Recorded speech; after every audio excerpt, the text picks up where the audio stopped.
CanPL.ca Newsroom for this week. Marty Thompson, Charlie O'Connor-Clarke. We're extremely pleased to be joined by Kristian Jack, CanPL.ca and CPL's newly minted VP of Content and Media. Kristian, maybe first off, how does that title sound to you? It sounds fine. Yeah, it's nice. A pleasure to be with you guys. It's been a strange few days, a whirlwind of a few days, no question about it. But I'm really excited. I'm excited to join the team and thank the Canadian Premier League and Canada Soccer Business for their faith in me, and just really excited to get going. And before we know it, the ball will be kicked and the games will be starting, and that's the best part of it all.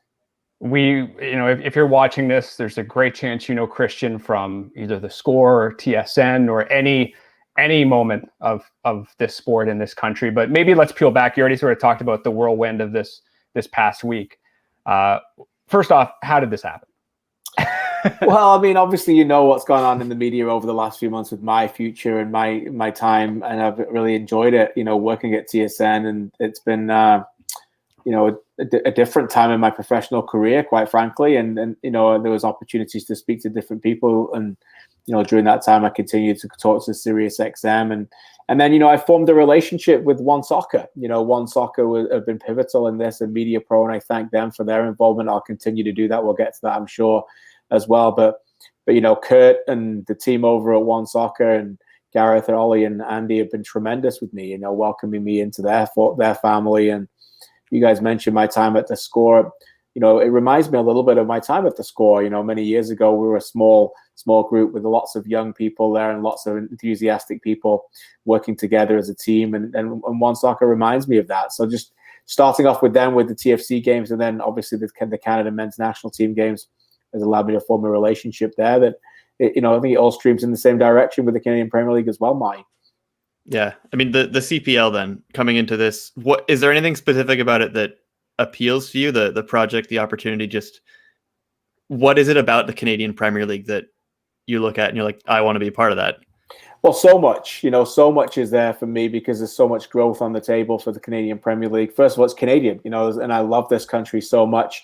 I've spent a ton of time in my professional career working in Major League Soccer, and I don't mean this in any disrespect, but it is genuinely a league that is based in the United States, is United States focused, and then you've got the 3 Canadian teams that are doing a great job of getting involved in that as well. But there's something special about what's happening in this game, with this game in this country, and we love Canada.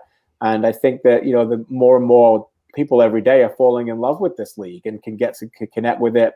And there's nothing more special for me than having that team that you can follow and be in your back garden, or represent where you're from in your village, and go to those teams in your town. And that's really what I grew up with. In the UK, I'm an immensely proud Canadian citizen, and I love my Canadian roots. But as you guys know, in England and in Europe, it's full of those stories of where those places are where you're from, and you represent where you're from. And I think that this league just gives so many Canadians to, yes, you can have a European team. Yes, you can have an MLS team maybe, but there's nothing more special than having a team represent where you're from and what you know and what you believe in. And so I'm really excited to tell those stories and continue to be, at the forefront of what our wonderful owners are doing in the Canadian Premier League.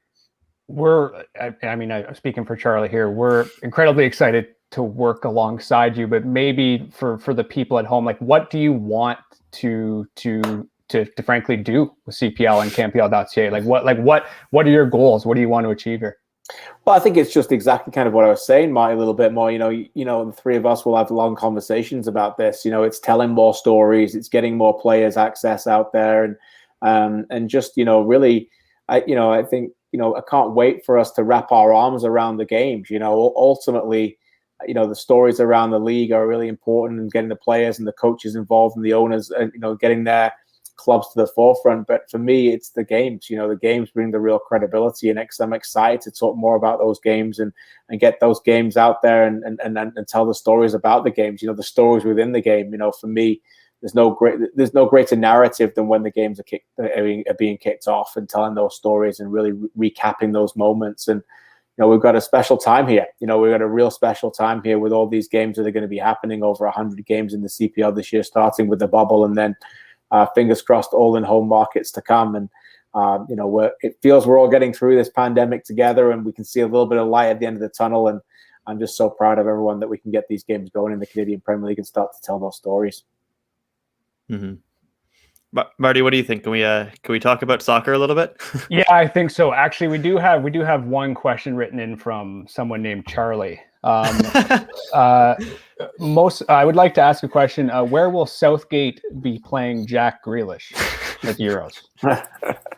Well, as long as he's playing him, Charlie, we don't mind, does it? Yeah. Just play him, right? Charlie's a Villa fan, right? So yes, sir. Same as me, mate. Yeah. We'll have some Villa conversations. So yes, Super Jack Grealish playing for England in the Euros. We're looking forward to watching that. Who have you picked in your Euros pools, Kristian? I haven't done too many pools, but it's a bit of a strange one because I won't be professionally covering it, which I think is the first men's major tournament I haven't covered professionally since 2002 World Cup. So it'll be a fun one for me to just sit back and watch it, get the popcorn out, watch it with my boy a little bit and watch a few games here and there in between doing tons of work with you guys. But I like Belgium. I think they're being a bit sleeper right now. Everyone's kind of passed on them and said, their generation's over, but they've got real difference makers. In the same group, I like Denmark. I think they could go a long way. They're a real difficult team to break down. They're playing 3 games at home. So I kind of like them. Spain are not getting the publicity either. I mean, I know England and France are the two picks with the bookmakers, but I'm not quite sure they're going to win it. I think France have got a very difficult group, and I don't think it's talked about enough. Playing the groups the teams they have in the group, it will not be easy. I like Portugal more in that group than France, and I think England. Maybe it's my background, but I'm just set up for inevitable failure. To be frank, that eventually it will come, but. Hey, if Southgate and England can exercise the demons of Euro '96 and pull off a win at Wembley and lift the final, that'll be pretty special. One day. Yeah, I think did you have Denmark going to the semis? Me? In ours, yeah. Charlie? I had a Cinderella run for Denmark. Yeah. Nice. I like that pick. Yeah. Interesting. Okay, Euros obviously kicking off just moments before we're recording this. Something quickly before we let you go, Kristian. We got to talk about Canada. We got to talk about we're going to touch on quite a bit more in this show, but beating Suriname 4-0. Jonathan David and Alphonso Davies, enough said there. Maybe just from a macro level, we're a couple of days removed going into Haiti. What have we learned? What have we gleaned going into 2 crucial games here in the second round? Well, I think we've learned that, initially there was a little bit of trepidation in the first half of the Suriname game, and, they're allowed to have that. They're still learning. I think there's a tremendous amount of growth to come from this group, and we're all just hoping that those opportunities are presenting them. I see a team that is ready to carve out, true brilliance on a blank piece of canvas. And you think about it like that, like a brand new sketchbook, I suppose. They went through the first page, and the second page was a bit difficult, and then they started to create that masterpiece with the 2 brilliant players scoring the goals that they did, and now they've got 2 more blank canvases against this Haitian team that they've got history with, with the Gold Cup failure in 2009. It will not be an easy path. The conditions will be difficult there. But I like the fact that they're playing 2 legs. I think it will ease off the nerves a little bit, that they can go out there and have a bit more of a freedom of expression to go out there and deliver themselves. And it's just super, super crucial. It's just, I don't think we can really sell it enough, guys, how big this game is and these games are, because we're all hoping to get through. And at the end of that is a true unprecedented gift, which is 14 matches in a round robin group stage league table, like a club level, the tournament to last in 5 international windows from September to March, which will come in quick. And we just can't wait for them to go in there and test themselves with Honduras first and US away and many other games. And I think Canada Soccer is ready for it. I know the players are ready for it. We're all excited for it, and we just hope we can get there and get through these 2 next matches. Canada to take on Haiti on Saturday, 5 p.m. Eastern Time, 2 p.m. Pacific on OneSoccer. Kristian, we'll see you there. We'll see you on OneSoccer broadcast going forward, which is something we haven't really talked about, which is fantastic. Okay, KJ, thanks so much for joining us. Thank you, guys. Looking forward to working with you. Keep up the good work. Continuing our conversation about the Canadian men's national team, just Marty and Charlie now. KJ's off to go do, I don't know, numerous tasks by the sounds of it. He's a busy guy. Very busy guy. It seems like he's living a very busy life right now. Due in part to the men's national team beating Suriname 4-0. We touched on it there, Charlie. Like Alphonso Davies and Jonathan David, we can't really get around this game now, a couple days removed from talking about those two players specifically. I mean, just the difference makers, right? And would this Canada team even win that game without those two players?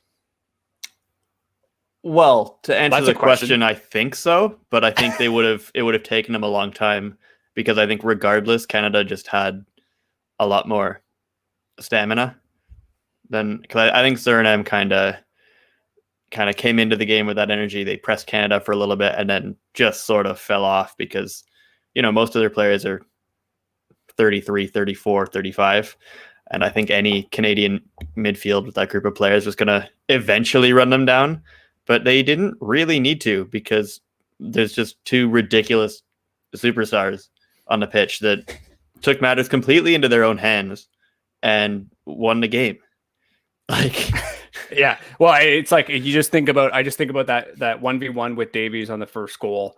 Obviously a lot of work to get that one-on-one, but then just how quickly the goal came and how effortless it seemed. Mm-hmm. How many Canada players could pull off a move like that?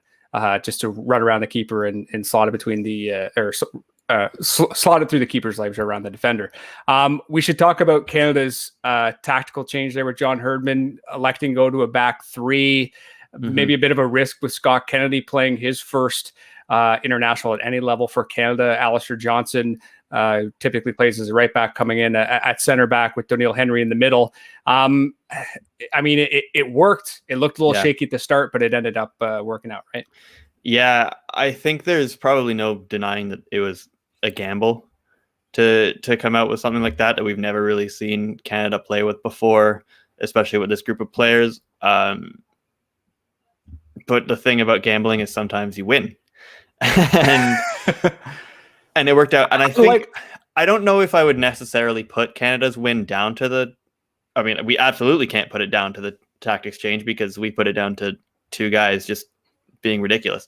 But it's hard to really get a read on how much that kind of formation shift and a tactical change either helped or hindered this team. It worked out pretty well with, Scott Kennedy being really, really good at the back, which was a very welcome surprise. I mean, Alistair Johnston is usually a fullback and an attacking fullback at that, and he comes in at right center back, and he does really well as well. And Daniil Henry had some moments, but he actually also had a ton of really, really impressive kind of aggressive tackles that is him at his best. So I think it did work out well. The kind of wingback role for Davies, I think, might be kind of perfect for him. And he seemed to really enjoy his freedom to basically pick the ball up wherever he wanted on the pitch, and he could take adventures all the way into the middle of the field, or tucking inside, going way, like it was everywhere. Yeah. I think that might be part of the reason, right? To make a formation like that is to just be like, all right, we start building our team sheet by saying, Alfonso, the entire left side of the pitch is yours, and the rest of it, like, whatever, we'll try and keep it tight everywhere else, but just do whatever you want over there, man. Herdman says, we'll figure out the rest. Don't worry about it. So, I mean, I think maybe the takeaway for me is that, like, Herdman was willing to take a risk like this in a game that, we could tell at the beginning that, obviously the players were, trying to get used to a new system, but there were maybe some nerves there. Yeah.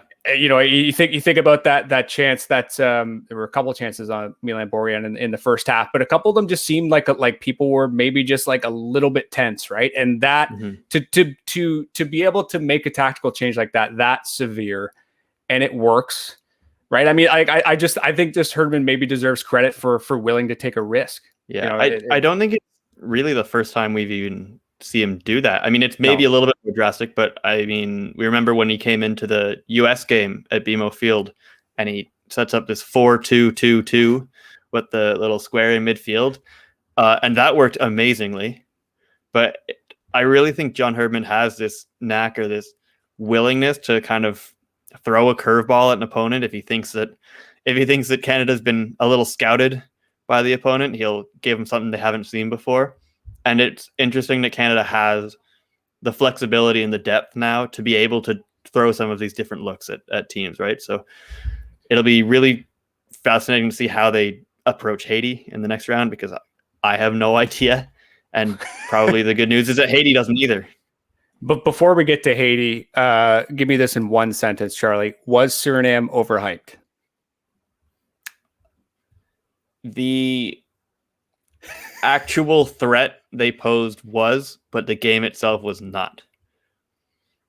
Because as you already mentioned, Canada looked nervous at the start of this game. Herdman had been, hyping it up for weeks or even months. I said this a few times already. Canada saw this as a test, which means that it didn't matter how good Suriname actually was, really, because Canada have in the past, we've seen Canadian national teams fail when they go into a game expecting it to be difficult or expecting it to be tight, right? Mm-hmm. And they've fallen at those hurdles before. We don't need to mention the various, countries that have broken Canadian hearts over the years. Canada did something which was maybe not something we always expect from them. And they walk into a game, they know it could be difficult, and they basically just did the job. I mean, Davies and David said, this is a game that we expect to be hard, but we're just going to come out and be superstars. We're going to show up when it matters. We're going to save our best for easily the best opponent of the group, for sure. I mean, there was definitely a mutual respect between these teams.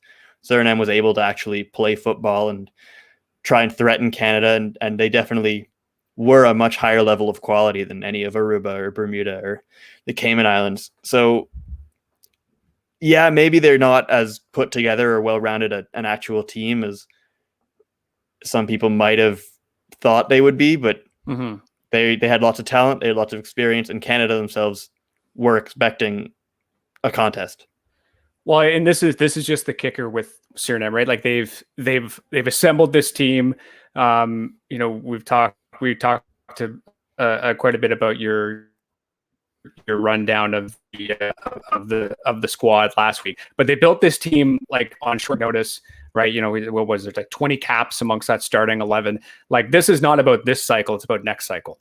It's about like building for something else. You're bang on. They were difficult. Like they were, the idea of them was difficult this time around, but also that answer was longer than one sentence. So I gave you one sentence and then I explained it. Okay, fair enough. Okay, quickly, we're going to talk quite a bit about Haiti on Monday. So the podcast is going to 2 episodes a week as the CPL season ramps up. But maybe quickly, just how does Canada rather look going into this Haiti game now that we've played Aruba and Suriname? How do you think? Like, do you feel like they're more equipped now after these 2 games?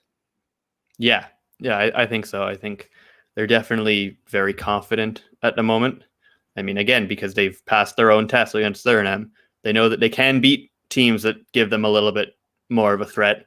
And just the fact that the opponent is Haiti, I mean, most of the players in this camp will remember the 2019 Gold Cup and remember how it went down. It's not like Canada really got outplayed by Haiti in that game, right? They dominated in the first half and then sort of fell to pieces, which, you would hope that doesn't happen again, especially over 2 legs.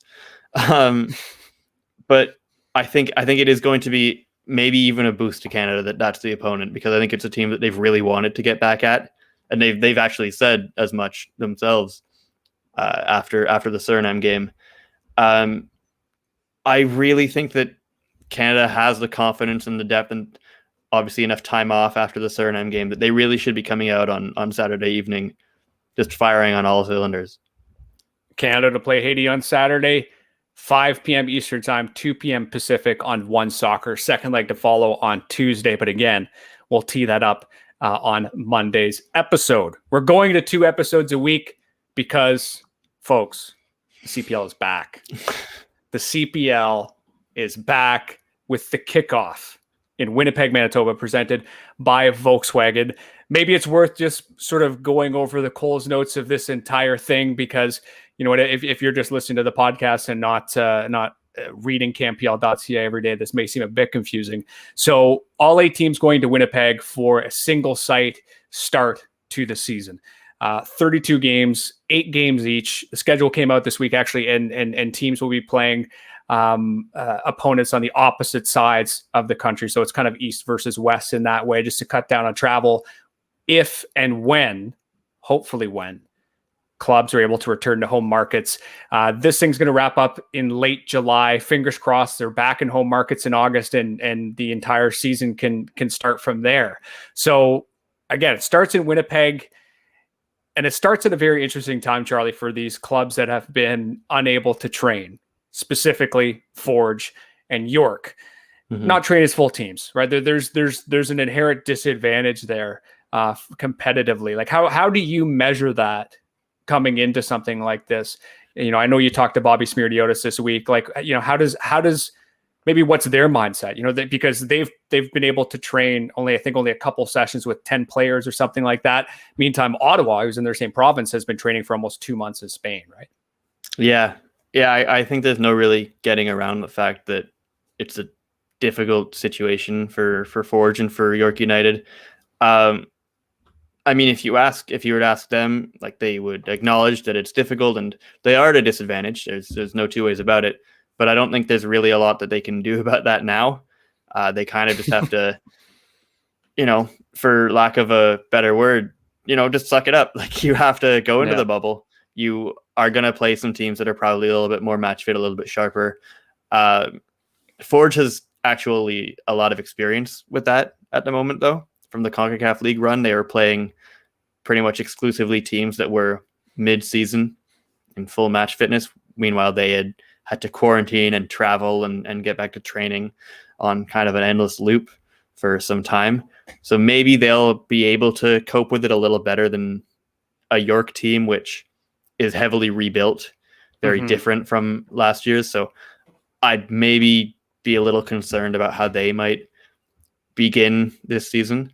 But I think part of the saving grace for these teams is that, as we've mentioned, this is just the beginning of the season, right? There is theoretically enough runway in what we're hoping is a full-length season for these teams to get up to speed and to figure it out as they go. And eventually, I think after a few weeks, you'll hopefully start to see these teams start to catch up. Yeah, I mean, it would be much different if it was an Island Games where it was 35 games and that's it. This is hopefully the start of something at IG Field. Interesting, spoke to Commissioner David Klanikin last week. 11 different potential locations for this thing, or maybe closer to maybe a dozen, something like that. The U.S., Europe was involved, a couple places in the Caribbean, but Winnipeg does make the most sense. Valor FC hosting it at IG Field. That's a great stadium, and we're excited for there to be CPL games. Yeah.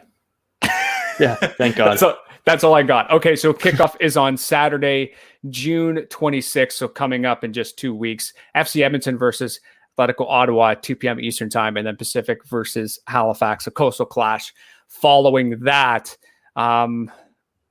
yeah, we're going to be teeing this up at length in the next couple weeks. Again, we're switching to 2 episodes coming out on Monday and Friday, starting next week and going through the entire CPL season. Okay, before we go, we just watched it here as we were recording. We thought this would maybe be a bit more noteworthy. The Canadian women's national team drawing the Czech Republic 0-0. Yeah. Big takeaways from this one, Charlie? It was a nice match for a Friday afternoon. Yeah. Morning. Morning, afternoon. It was frustrating, I think. I mean, I think it was some of the same problems that we've seen with this women's national team in some recent games. I think it was very similar to that game they played against Argentina at the She Believes Cup, where Canada obviously had the upper hand. They had all the possession. They couldn't find those final balls, those chances. I think today they had like 20 shots and only 2 of them were on target, which is a little frustrating. It was interesting No to kidding. see the way they attacked in this game, because it felt like they were actively trying to build up a little slower and play through midfield with some shorter passes rather than, how they played against Wales and England in the last camp, which is a little bit more direct. They would kind of rely a little bit more on the pace of players like Nichelle Prince or Deanne Rose. I don't think that this draw is by any means the end of the world or catastrophic in any sense. I mean, they played well. They had some decent chances which didn't go in, which is kind of what we already knew was a problem for this team. So I don't think anything has really changed. It doesn't really answer any questions for Bev Priestman, though, because she obviously has to pick her 18-player squad for the Olympics, and I don't think anybody really put their stock significantly up or down today. No, I mean, maybe Adriana Leon. Yeah. I thought she looked really good, and she was coming back, I believe, off of an injury there from her time at West Ham. And yeah, I mean, she wasn't part of the UK camp, and here she comes in, and I thought she was great on the left side. Yeah, she probably has played her way back into that conversation, because I think before today, she was pretty, actually, in my opinion, at least, kind of far outside of it, because I think she would have been behind, Evelyn Viens and even obviously Rose and Prince and Jordan Heidema and all of these attackers. But I think Leon has put herself back into that conversation now. Whether it's going to be enough for her, I don't know. I really don't know how Bev Priestman is going to approach this attack and what kinds of attackers she wants to bring to Japan with her. But it's definitely a very positive game for Leon individually, because she's definitely, she's back on the radar. Canada to take on Brazil on Monday. That game's on OneSoccer. That would be it for the 2-game sort of Olympic tune-up. And Bev Priestman says that a squad will come 10 days after that for the Olympics in Tokyo. Okay, that's it for this week. A lot happened this week. Yeah. And a lot's going to happen next week and the week after that. Again, back on Monday, wherever you get your podcasts, and on YouTube.